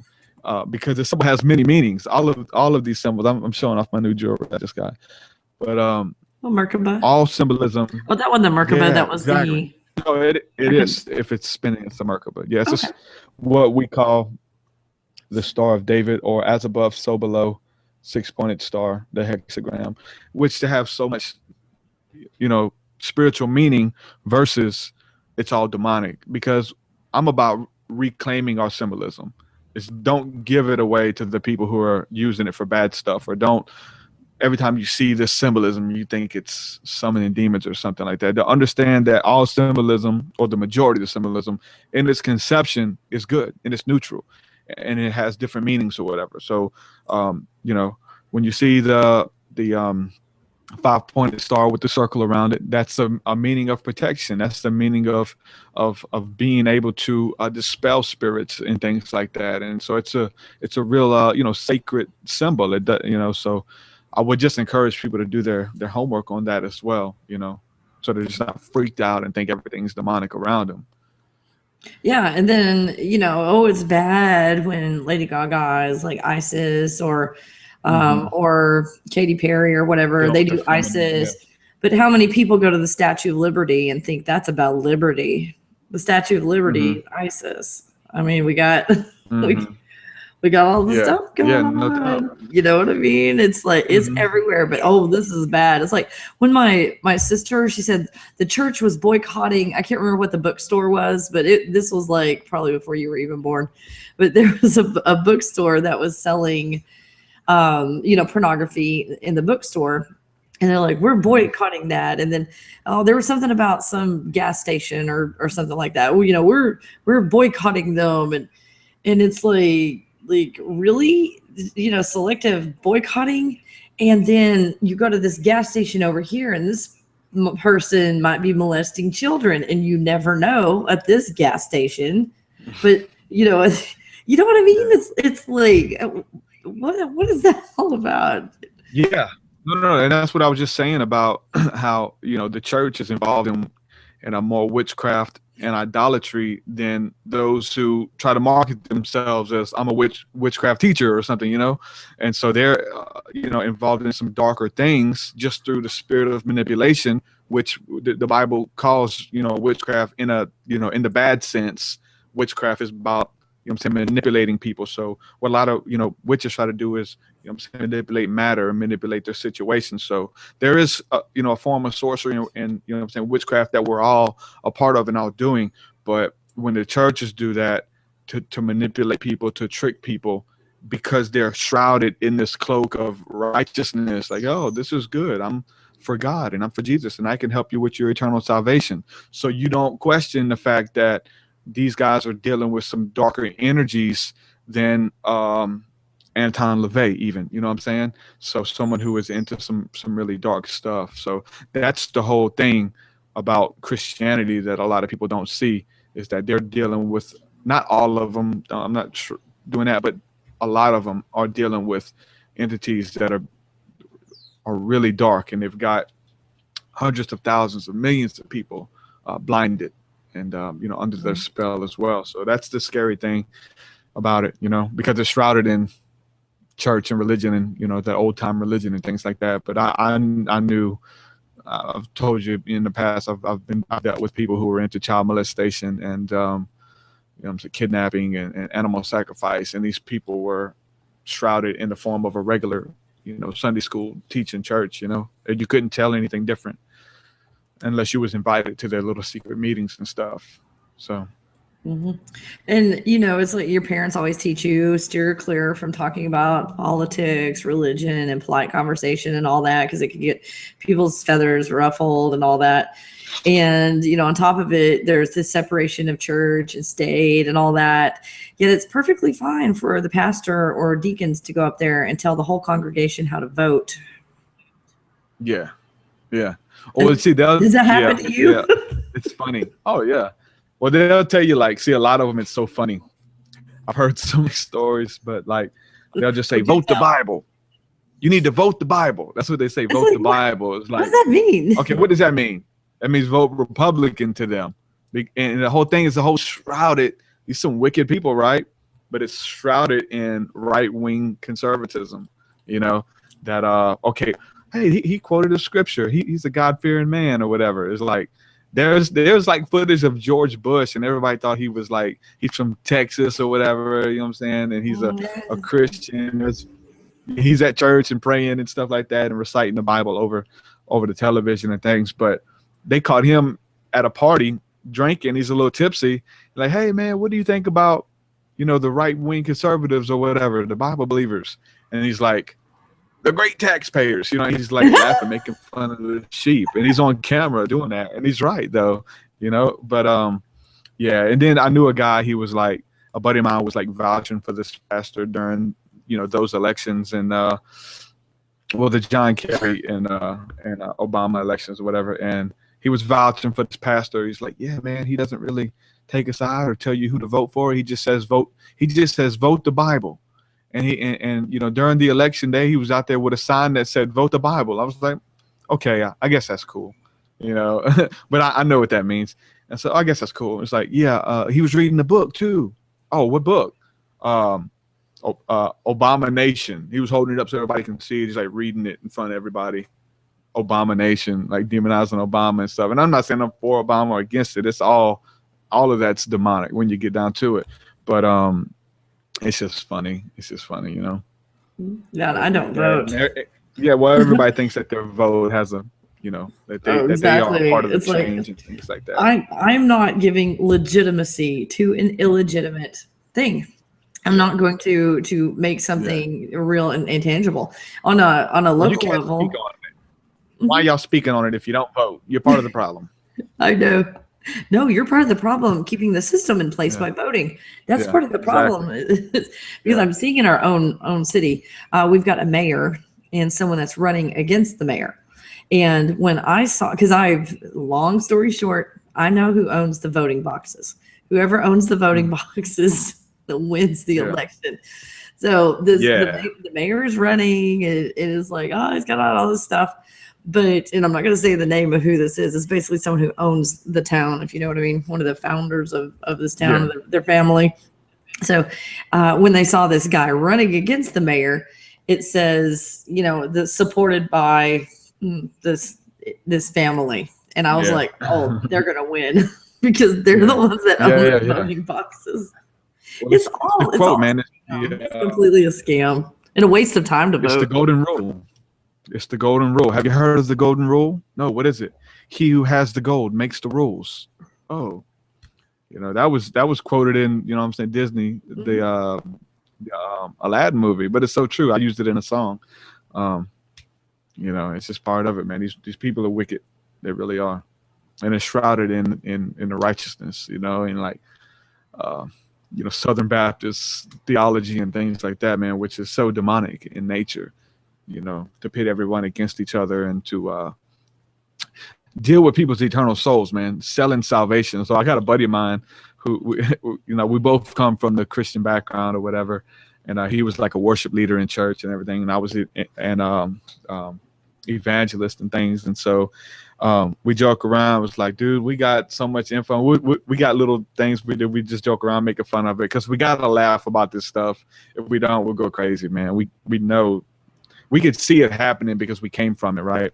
So he's like, man, we just need to buy suits, man. We just need to buy suits, and we'll be, everybody will follow us, in the churches and start our own church and buy suits and get on TV and all that. It's like, it's really that simple with these people, man. These people are, God, it's crazy. It's sad though.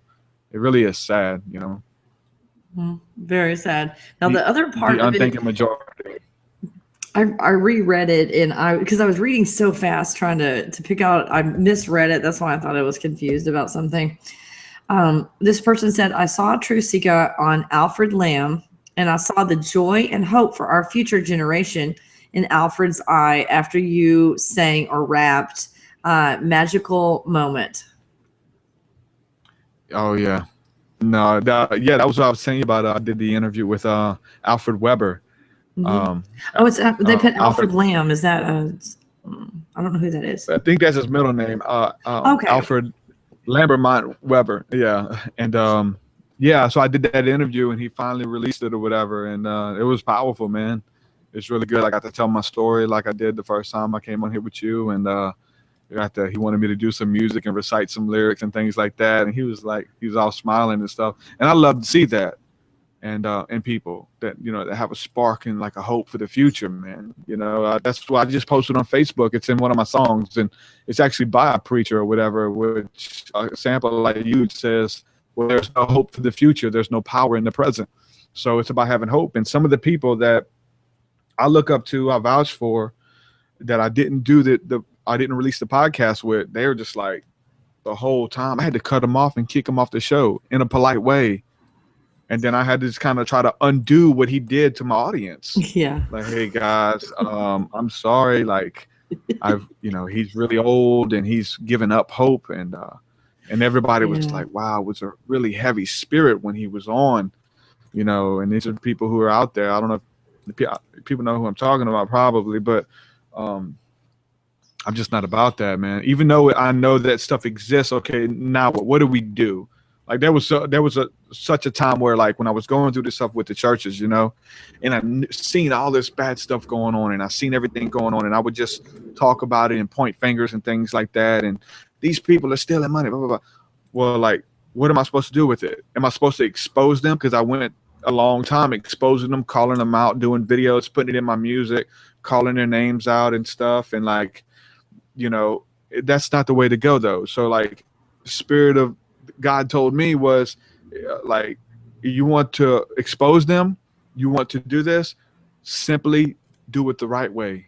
Don't be calling them out and pointing names and things like that. If you want to teach the truth on tithing, it's really not to start pointing out everything, but just teach it the right way. You know what I'm saying? There is a way to give money. There is a way to support what you believe in, but it's not telling them that if they don't do it, God's going to get them. That's not the way to do it, you know? So really just begin to teach everything the right way, to teach on spirituality the right way. And even those who are trying to lead people astray and have huge audiences and huge platforms, it's not I'm on record saying that they're a fake or charlatan. You know, we could go there, but don't. Just simply. How does it help, you know? The right way. It's not very helpful. Oh, we've got a suggestion over here. This is cool because I was going to ask you, can you make a show about symbolism? We can make a long show about symbolism. We can. I've done some in the past, and I've got some on my page, TruthSeekah.com. Me and Dan Oskopinski, Dano, man, it was one of, you know what I'm saying, one of my right hand man. He's a missionary to Honduras, but we did one on symbolism, and we tried to break down. We just tried to break down each symbol. Like, we just went through each symbol and saying the good, the bad, the ugly. You know, what it means here, what it means there, what it means here, what it means to me. Whether it's the pentagram, the cross, the Star of David, the swastika, the rainbow. All of these symbols, they mean different things to different people. So we tried to just start naming each one and do it. But let's do a show together and do that. We'll do that on our next one. So I'll be studied up on that if you want. Oh, that would be so awesome. Oh, I would love it. And I don't know, this might not be in your element at all. Recently, we had another tornado headed towards our house, and Samantha and I was doing most of it. Samantha was kind of assisting, and we dissipated the tornado. A lot of it, I put it on Facebook as well. So a lot of other people were sending energy, and I was able to go into the God consciousness and dissipate the tornado really fast. But they were just saying, not a question, but have you been paying attention to the weather and the news stories? No, sorry. Magic is happening right now. We'll need to get some clarification on that. I'm not sure what they're talking about. But is any of this in what you know to be true, or what you have studied as far as weather goes? You know how manipulated the weather is. And then some people took the stance, you know, some people are like, yay, you stopped a tornado from destroying your house and hurting other people. Yeah. And some people are like, you should not touch that, because that energy, now that you know, there's so much energy that's supposed to happen on the planet. If you stop it over here, it's going to come out over here and hurt people. I mean, what is going on in these people's heads with the, you know, this is not like I'm stopping an earthquake that has this built up tension, you know. Yeah. Like, so you did what you were supposed to do, and what was supposed to happen happened. There are spirits that are sent forth that are behind these tornadoes and storms and things like that, and they're sent for a reason, and they happen. And the Old Testament God in the Bible, he sent forth these storms and things like that, and the tornadoes and stuff to judge the wicked and to judge the earth and things like that. And so there's a lot of debate about if that still happens. Is it still the coming judgments of God, that when a people, are like sinning, or a lot of all of this stuff is happening, that God is that the old way of thinking, or does that still happen? Like, is this entity Yahweh like really sending forth these storms to judge the wicked? I've got the scriptures on it. Like, I've got the scriptures where it tells you word for, because many people say, like, Christians like to think, well, that's the devil doing that. You know what I'm saying? Well, the devil's the one who sends them out, and we pray against them and they go away. Like, the Bible says Yahweh sends those storms out. Like, Yahweh, it says that Yahweh has his way in the whirlwind, man. So it's really touchy subject to really understand it all. But the Old Testament God, if we look at it as something literal versus something symbolic, which I like to look at it as the symbolism to apply to our life. But Yahweh was a bloodthirsty God, just like all the other gods. It's like, is it just pointing the finger at Yahweh? No, just pointing the finger at all of them who required the blood of humans and the blood of animals to appease their anger. So it really gets into touchy subject, and I don't want to be on record taking a stance or something like that, but I'm just going to tell you the different belief systems that is out there about that. But definitely there's scriptures in the Old Testament where Yahweh sent them out. But be of good cheer, because in the New Testament, there's scriptures where the tornadoes were coming and Jesus spoke to that storm, which is symbolic about the storms in our life. It really all symbolic, and about, the earth is in travail, and so the stuff that we're going through spiritually as a people, the earth goes through. And so we begin to see it in nature and things like that. So Jesus spoke to the storms and physically commanded the four winds to be still, and to the tornadoes. And that's what it was. The four winds was a tornado, and Jesus spoke to the midst of the storm.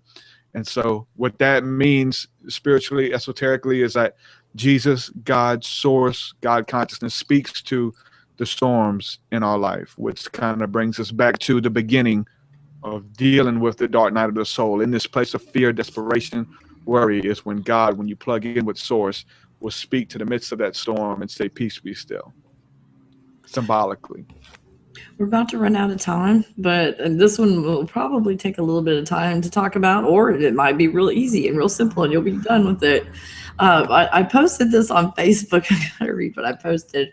Now, I wanted to watch this movie simply because of the effects, and they're better with the effects in movies and all, and it was exciting. And I just wanted to see, every time they put out something like this, I want to see what it's all about, and as well. On top of, okay, if you look at, they're recreating, like, the last Noah movie was freaking awesome because there are rocks that came to life and helped build the ark. Yeah. I loved that. It probably pissed some Christians off so bad. No, it totally did. Yeah. I thought it was so freaking awesome.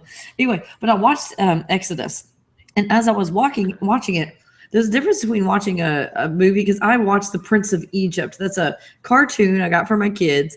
And when I was feeling down and out, I'd watch The Prince of Egypt, like, you could be a slave and then become, Supreme Allied Commander, and everything's going to be okay.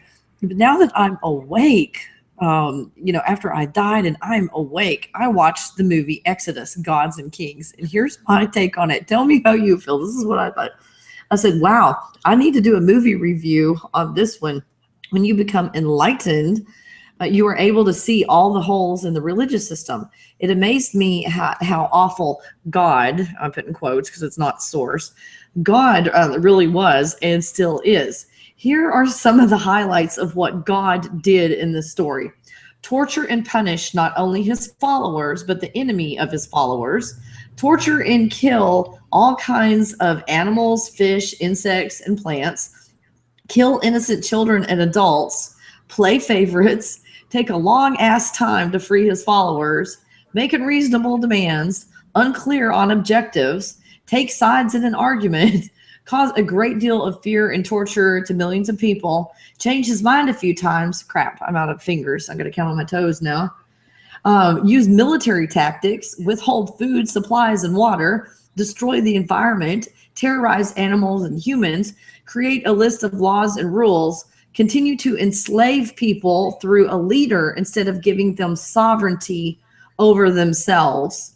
Wow, how do they get people to swallow this? Would you follow a god? Would you follow a god that has schizophrenia?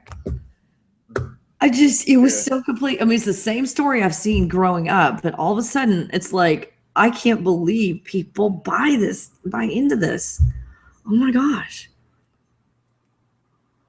I mean, what's your take? A lot of those take on this?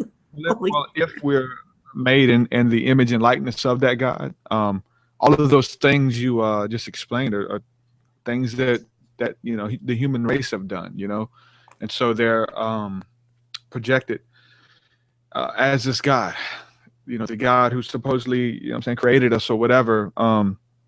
It's all human nature. That's all stuff we do. We enslave people. We take sides in arguments. We show favorites and stuff like that. And so what's crazy is that it even says that God repented. Like in the Old Testament, God would do things and then repent. He's like, man, even in that story, I'm sorry that I'm sorry I created humankind, man. I really messed up by doing this. So I like to look at it, and I think now when we're looking at any myth, that it's not to take it literal, man. It's not to take it literal, like all this stuff really happened. But spiritually, you'll see a map of your life when you look at something like the Bible, or look at that movie, and these things begin to come to life, and these enemies and God destroying the enemies of Israel. So we actually represent Israel in the Bible, right? And so when all these nations come against us or whatever, and we're running from our enemies, we're not like literally doing that. That's all spiritual, esoteric things happening in our life. And once we understand that, we can really, truly understand the Bible. I can't vouch and say that the Old Testament is real, like that stuff really happened. I don't think any of us can, but I can tell you that the esoteric breakdown of that stuff and the spiritual meaning behind any myth, any allegory, the same thing with you know, the Egyptian philosophy and Hindu philosophy. These are all aspects of our psyche, of demonic entities that we come in contact with as a people, and we have to deal with. We have to come to a state of idolatry where we look at this golden calf and we want to worship this calf and things like that, which are made up of our own things that we brought to make this image, and now we're following this image and things like that. And we have to come through and deal with it and say, look, like, we're not going to worship the calf anymore. We're going to return back to source. All of it's symbolic. It's not about literally doing this stuff. So, but yeah, if it is, then, you know, I think the majority of people, spiritual people at that, they can see past the bullshit, you know. And so there's spiritual people in the church. There are spiritual people who are connected, who are with source, when they're still perpetuating the lies, and they have to believe it, because if they don't, then God will reject them or something like that. That's not the case. We can't prove any of it. That stuff is done through faith, but I can show you a life transformed by following a lot of the spiritual principles of Christ and of the Old Testament, as far as like symbolically. And once you look at it like that, from a metaphysical point of view, it'll begin to come alive, and you begin to understand this type of stuff. So I don't think it was made for us to look at physically. And then so we see people using that or whatever to justify them killing of people because they believe something else. Well, the Israelites kill people because they believe something else, and God backed them. No, that's not the case, man. You know what I'm saying? Thou shalt not suffer a witch to live in the scriptures. That, you know, me and you should be dead at this point if that's the case. That's not the case. I died. So yeah. That's not the case, man. There's a lot of abuse. Oh, put this one back. Oh, she's trouble. Put her back. Put her back. It's real cryptic as well. And so we understand it too, that this is just a part of us, man. This is like whatever wrote that, whatever consciousness created that, is like an expression of what we already are. And it describes us to a T. And then we have to overcome those fleshly desires and some of the lower nature things, even as if you look at Yahweh as an entity, as a person, had to do himself, you know what I'm saying? Same thing. But there's so many different levels to look at it upon, and a lot of people don't want to go there. I was talking on the phone with Mark Anthony, the psychic lawyer, a couple days ago, and he was talking about the Catholic Church. He said there are a lot of psychic people in the Catholic Church. What do you think about that? I'm not familiar. That's why I'm asking. Okay. I'm not familiar. Well, I mean, I think there's a lot. Yeah, it just depends, like what level, because there's a lot of psychic people everywhere who don't even know they are, right? But they're experiencing the symptoms of it, and they're having to deal with it or quiet it or drink it so that it stops, and they're able to live a normal life and hold down a job. So there's that aspect, that there is a lot of psychic people in it that way. But even when you go on a deeper level to understand that these people know the secrets, and a lot of people in the Catholic Church know the secrets of the Bible. They know the secrets of the Egyptian text and the Hindu text and the Buddhist text, and they understand how everything works, but they're using it to manipulate people. They're using it to bring worship to themselves or worship to their organization. And they built this kingdom on this earth that is anti-Christ in general. And so they do have what we would call a dark witch or a dark warlock or something like that, who uses the energy, who uses the principles for bad. And they understand this, and they use it for bad. And that's the whole thing, what we're talking about with these abilities and things like that. You can use them to manipulate people, use them for bad, or you can use them for the betterment of humanity. And so everything that we're talking about is the latter. We want you to use all of these abilities and things like that, and be careful with it, and use them with reverence as well, when you understand that you are a divine human being going through a spiritual journey. I don't want to say goodbye. This has been an awesome conversation. I'm so glad you came on here. Oh, yeah. And we will be talking. Always. We will be talking. There's some secret stuff, everybody. Secret stuff that, I don't know. We'll see what happens. We'll just see what happens. If it's supposed to happen, it will happen. If it's not, it won't. I mean, that's just kind of how everything has worked out well for me up to this point. Is that how it works for you? That if it wasn't meant to be, then you don't cry over it because it wasn't supposed to happen. Exactly. We gotta wait for the perfect time of everything. So it's gonna work out regardless. But can't jump the gun. We all want to jump the gun because we're at the edge of our seats waiting. This is it. So we just gotta be patient. Walk in patience. Mm-hmm. Yeah, it's kind of like when someone hurts your feelings, you want to get them right then. But then if you sit back and let the universe or let themselves continue on, they will get hurt far more than you could ever hurt them. So that's a patience thing too, knowing that it's all going to work out for good. So symbolism. We will do symbolism next time. So you guys, where can they send questions to you for when you come on here again? TruthSeekah anywhere through social media. Mm-hmm. Yeah, just you can go to TruthSeekah.com, TruthSeekah.com, where there's a contact form on there. And I've been working on an amazing website, getting all my lyrics up. So the people who don't even like the music, you can, read the lyrics and be like, wow, okay, this is what he's talking about. So everything's on there as far as like I got all my videos, our interviews are archived, and all my other ones, which I try to put out a lot of content, man. And hopefully we're introducing new concepts or reiterating on some important ones and everything that we do. So you can go there. We also have the spiritual services on there, where we do like one-on-one private sessions with people, where we doing what we're speaking about on this show. We're going back and helping people deal with childhood trauma and hurts and things like that, and leading them on guided meditation and going into the spirit realm and dealing with a lot of this stuff. That's my area of gifting. I'm able to do that. So I am available by commission on there through my website, TruthSeekah.com. And thanks everybody for watching and listening to what we have to say. Yes, thank you so much. And if you have any symbols that you would like to send to TruthSeekah, please send those. Like, I'll just give you an example, the Nazi symbol. Send the Nazi symbol. Another one, I'm going to be asking you about some symbols that I've seen, because when I access to God consciousness, I'm seeing these patterns, and it's really interesting. It's like a circle. It almost looks like tornadoes all the way around, where the large part of the tornado is at the top, and then it gets skinny. But when you look at like this, it looks like a bunch of tornadoes around. When you put it over here, it looks like a flower, and it's spinning. And I'm seeing those. So that's a symbol I want to send to you. that I want to see what it is, you know, what's going on. So guys, if you have any symbols that you have questions about, is this a bad symbol? Is this a good symbol? What energy comes through these symbols? Just send those so that he can do some research on it, and we can have a really good comprehensive discussion the next time he's on there. So thank you, TruthSeekah, for being on here and just being such a wonderful person that is so giving and caring of yourself. And thank you guys for joining us in this. So I guess, do you have any final words you want to say to anybody before we go?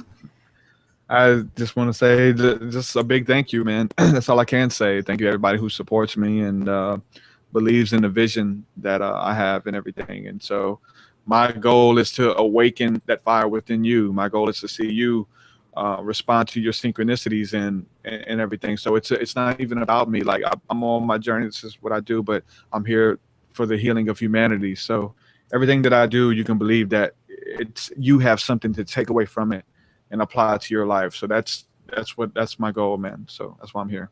Oh, that's fabulous. And if you want to try and help TruthSeekah, the way that you can do it is to visualize the success, because when TruthSeekah is successful, then this whole movement is going to gain ground. Anytime that you can give support to someone in this that is doing something and reaching out so much and getting like thwacked around out there like we do, it is very helpful, because this is the hardest thing to do. Totally. It really is, because you're judged every time you turn around when you do this. So support is, and I'm not saying we do everything perfect, but we want to try and do what we can to make this move forward. And if you guys think you can do a better job, go for it. Go for it. We need all the help we can get. So anyway, thank you guys. And I guess we will see you on the next video. Bye. Peace.